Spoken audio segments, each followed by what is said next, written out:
Last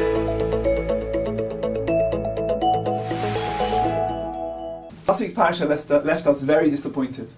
Yosef was on his course to a meteoric rise in the house of Potiphar, and then he gets thrown into a dungeon, into the royal prison, and it looks that everything's lost.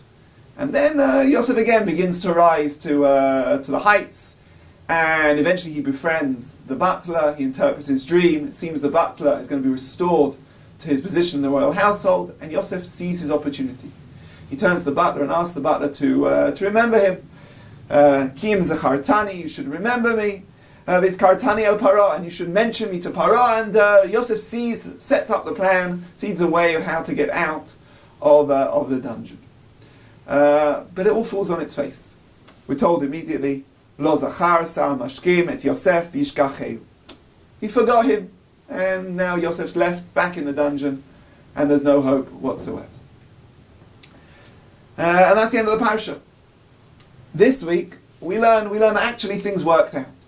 Miketz after 2 years, a 2-year gap, Para has a dream. No one can interpret the dream, and lo and behold, the Sarah Mashkim finally remembers Yosef. They pull Yosef out, and once again he continues his meteoric rise to become the viceroy of the whole of Egypt.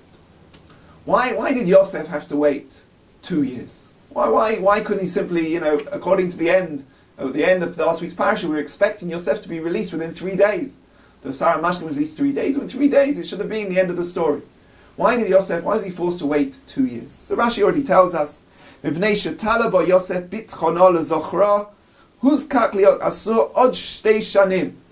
he placed his trust in the butler, and he didn't trust in a Kodesh Baruch Hu, so they had to be incarcerated for further 2 years. Shne'ema, and the Rashi quotes a pasuk, Ashrei hageva shesam Hashem mivtacho v'lo fana el rehavim. The person who placed his trust in Hashem and not in arrogant people. The Medrash, the Rashi quotes, takes it a bit further. The Medrash says that actually Yosef said twice, Zachartani v'hizkartani. Twice he tried to, based on his own plans, get out of the jail, not rely on Hashem. So for each mention, he got an extra year in jail. But we shouldn't misunderstand this, because if we understand simply from Rashi, it doesn't sound like the person's not to put any hishtadlut into anything he does, and is supposed to simply rely on Hashem and hope everything falls from heaven. It's very clear from all the Baalei Machshava who talk about the mitzvah of bitachon and the midah of bitachon that it's not true. A person is supposed to put in his efforts and do whatever he needs to do in order to get done what needs to be done in the world. So what did Yosef do wrong?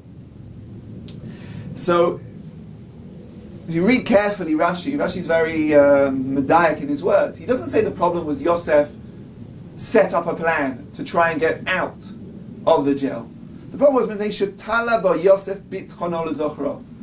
Yosef was toleh. He assumed that his success would come from his plan and not from Hashem. And that's where the problem lied. There was no problem in Yosef setting up a plan to try and get out. On the contrary, we see in this week's parasha that he got out of the jail eventually based on his plan. His plan was a success. He just had to wait an extra 2 years to do so. The problem was his perspective. When a person puts in his ishtadlut and makes his ishtadlut and sets up plans, and he should and he's required to do so, he has to have the correct perspective that those plans will succeed because Hashem wants them to do so.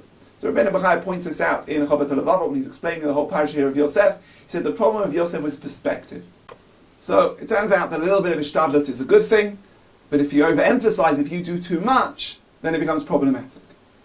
But if that's true, we have to re-examine the Midrash. The Midrash said he was punished 2 years for making 2 statements. But surely the first statement was in order. He was allowed to put some ishtadlut in. It was only the second time that he added an extra statement, not just the chartani, but also his kartani, that it became something problematic.